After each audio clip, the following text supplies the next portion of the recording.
بسم اللہ الرحمن الرحیم صلی اللہ علی النبی الامی وآلہ وآلہ وسلم صلو علیہ صلاۃ و سلام علیک یا رسول اللہ صلی اللہ تعالی علیہ وسلم۔ ابھی ایمان ہی کا بیان چل رہا ہے اور ایمان کی بیان انشاءاللہ میں مکمل کر کے پھر چھوڑوں گا۔ ایمان کے بیان سے آپ حضرات یہ حدیث سنیں، وعن ابن عباس رضی اللہ تعالی عنہما قال ان وفد عبد القیس لما اتوا النبی صلی اللہ تعالی علیہ وسلم قال رسول اللہ صلی اللہ علیہ وسلم من القوم او من الوفد قالوا ربیعۃ قال مرحبا بالقوم او بالوفد غیر خزایا ولا ندامہ قالوا یا رسول اللہ انا لا نستطيع ان نأتيك الا في الشهر الحرام وبيننا وبينك هذا الحج من كفار مضر فمرنا بأمر فصل نخبر به من وراءنا وندخل به الجنة وسألوه عن الأشربة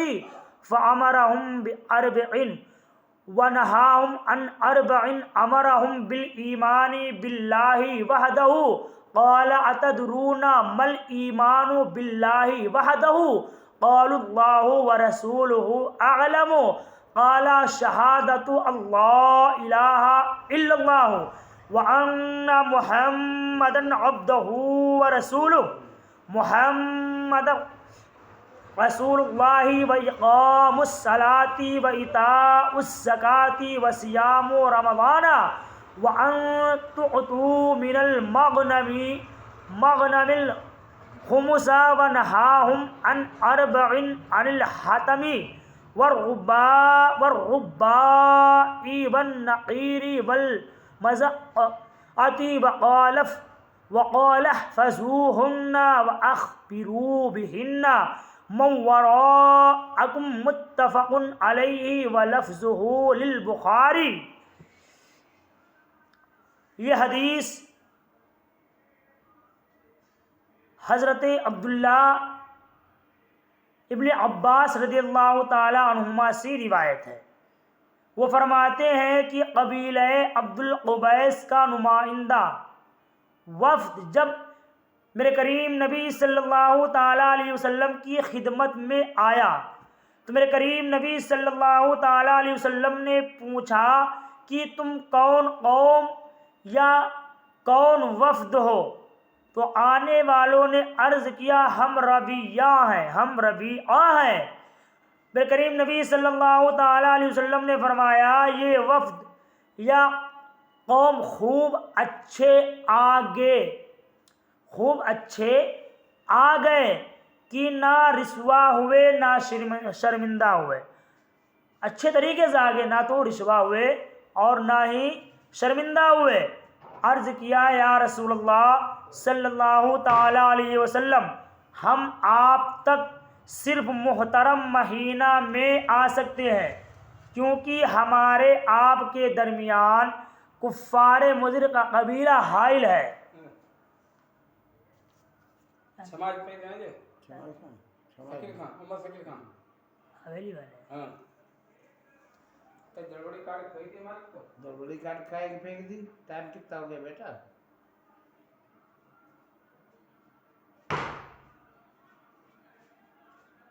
ہمارے اور آپ کے درمیان کفار مضر کا قبیلہ حائل ہے، لہٰذا ہمیں فیصلہ کن خبر فرما دیں جس کی خبر ہم اپنے پیچھے والوں کو بھی دے دیں۔ ان لوگوں نے کہا اور ہم جنت میں بھی پہنچ جائیں۔ انہوں نے میرے کریم نبی صلی اللہ علیہ وسلم سے شرابوں کے متعلق پوچھا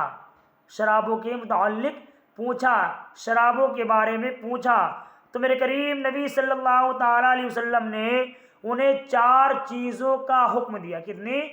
4 چیزوں کا حکم دیا۔ میرے کریم نبی صلی اللہ علیہ وسلم نے فرمایا اور 4 چیزوں سے منع فرمایا۔ کتنی؟ 4 چیزوں کے کرنے کا حکم دیا اور 4 چیزوں کو نہ کرنے کا حکم دیا۔ پہلی چیز کا اللہ پر ایمان لانے کا حکم، اللہ پر ایمان لانے کا حکم۔ پھر کریم نبی صلی اللہ علیہ وسلم نے فرمایا کیا جانتے ہو صرف اللہ پر ایمان لانا کیا ہے؟ وہ بولے اللہ رسول جانے۔ فرمایا انہوں نے جواب دیا سبحان آنے والوں نے جواب دیا اللہ اور اس کا رسول ہی جانے۔ اللہ سبحان اللہ۔ فرمایا میرے کریم نبی صلی اللہ علیہ وسلم نے فرمایا یہ گواہی دینا کہ اللہ کے سوا کوئی معبود نہیں ہے، اللہ کے سوا کوئی معبود نہیں ہے، اللہ کے سوا کوئی عبادت کے لائق نہیں ہے، اور محمد صلی اللہ تعالی علیہ وسلم، یہ بھی گواہی دینا کہ محمد صلی اللہ تعالی علیہ وسلم اللہ کے رسول ہیں، اللہ کے رسول ہیں، اب بھی موجود ہیں۔ لفظ ہے میں ہمیشہ سے ہے اور رہیں گے، ان کو سمجھا ہیں۔ اور نماز قائم رکھنے کا حکم دیا، نماز قائم رکھنے کا حکم دیا، اور زکوٰۃ دینے کا حکم دیا، اور رمضان کے روزے رکھنے کا حکم دیا۔ اور میرے کریم نبی صلی اللہ علیہ وسلم نے فرمایا کہ غنیمت میں سے 5واں حصہ حاضر کرو، 5واں حصہ میری بارگاہ میں حاضر کرو تاکہ غربا و مساکین پہ تقسیم کیا جائے۔ اور 4 چیزوں سے منع فرمایا، ٹھیلیا سے، تو نبی سے، لکڑی کی دوری سے، اور تارکول والے پیالے سے۔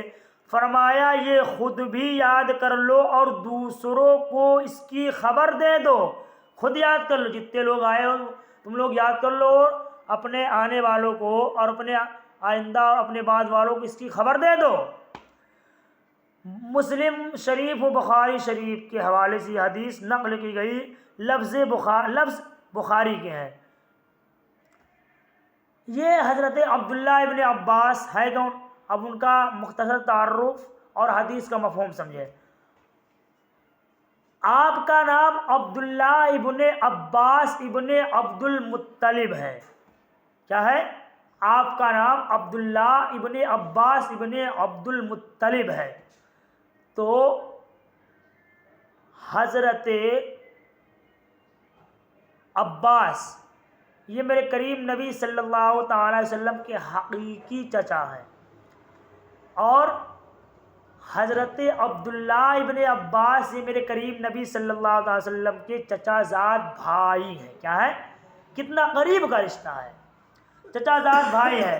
آپ کی والدہ لبابہ بنت حارث یعنی ام المومنین میمونہ رضی اللہ تعالی عنہا کی ہمشیرہ ہے، یعنی بہن ہے، جو سرکار دو عالم صلی اللہ علیہ وسلم کی بیوی ام المومنین حضرت میمونہ رضی اللہ تعالی عنہا ہے، ان کی ہمشیرہ یعنی بہن ہے۔ آپ یعنی حضرت عبداللہ آپ ہجرت سے 3 سال پہلے پیدا ہوئے۔ جب 13 سال کی عمر شریف ہوئی تو حضور صلی اللہ علیہ وسلم کی وفات ہوئی۔ 13 سال کی عمر جو حضرت عبداللہ کی ہوئی تو میرے کریم نبی صلی اللہ علیہ وسلم وفات پا چکے۔ آپ کا لقب جرامت یعنی امت اسلامیہ کے بڑے عالم، بہت بڑے عالم ہیں، مفسر قرآن ہے، تفسیر قرآن کے امام ہیں۔ بتائیے جتنا بھی قرآن کی تفاسیر لکھی گئی، جتنی بھی، سب کے امام ہیں، تفسیر قرآن کے امام ہیں۔ آخر عمر میں نابینا ہو گئے تھے، آنکھیں چلی گئی تھی۔ 68 ہجری میں بمقام طائف 71 برس عمر شریف میں وصال ہوا۔ طائف میں مزار شریف ہے۔ صاحب کتاب فرماتے ہیں کہ میں نے حضرت عبداللہ ابن عباس رضی اللہ تعالیٰ عنہ کی روضے کی زیارت کی ہے، قبر کی زیارت کی ہے۔ وفد کہتے کسے ہیں؟ وفد قوم کے وہ نمائندہ کہلاتے ہیں جو اپنی قوم کی طرف سے سلطان یا امیر کی خدمت میں کچھ پیام سلام لے کر حاضر ہوں۔ جیسے میں آپ سب کا امام ہوں، تو آپ حضرات جو باتیں مجھے بتاتے ہیں کہ یہ لوگوں تک پہنچا دو. جیسے کمیٹی کے کچھ حضرات ہیں، صدر یا متولی نے مجھے کہا کہ حضرت یہ بات آپ جمعہ میں یا اپنی بیان میں لوگوں تک پہنچا دو، تو میں لوگوں تک پہنچاتا ہوں. اس کا مطلب میں ان کا وفد ہوں. کیا ہوں؟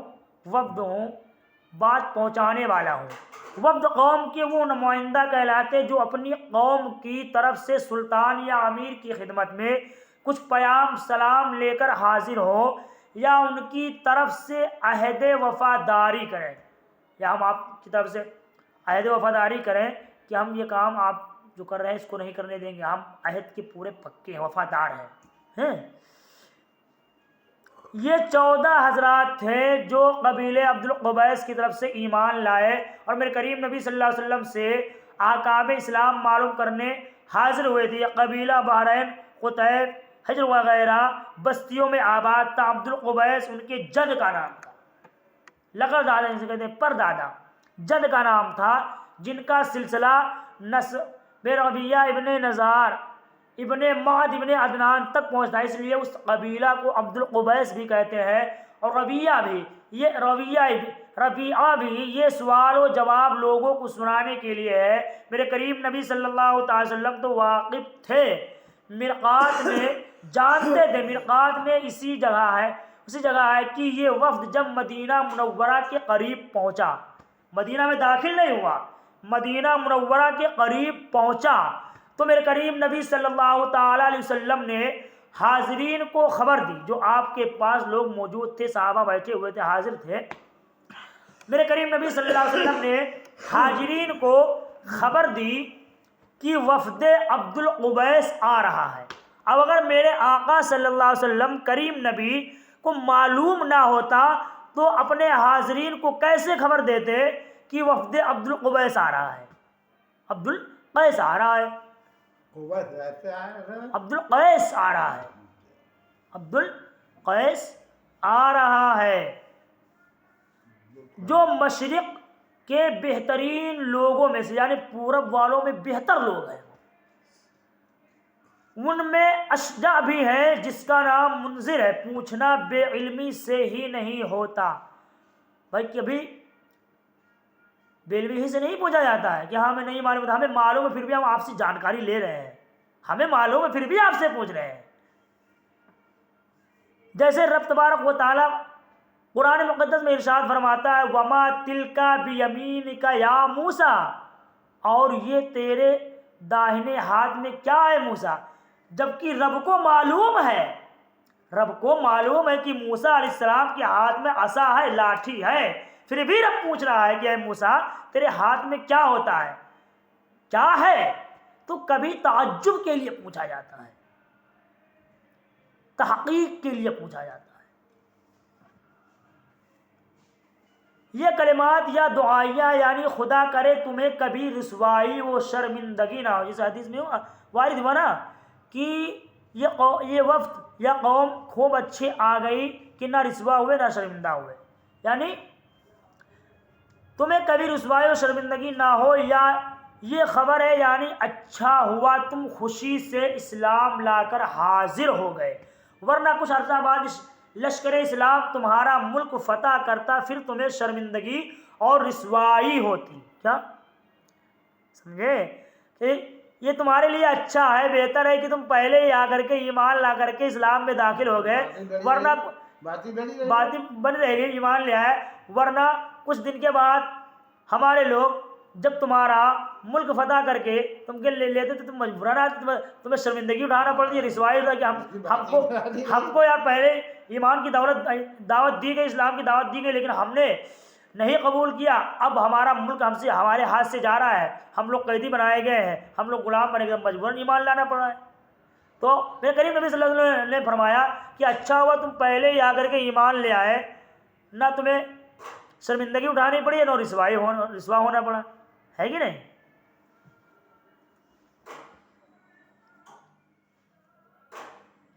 پھر تمہیں شرمندگی اور رسوائی ہوتی. اب عزت سے ایمان لے آئے، شرافت سے ایمان لے آئے. یہاں جنس مہینہ مراد، یعنی ہم سال میں صرف 4 محترم، آنے والوں نے کہا کہ ہم سال میں صرف 4 محترم مہینوں میں ہی سفر کر کے آپ تک پہنچ سکتے ہیں۔ وہ 4 مہینے کون ہیں؟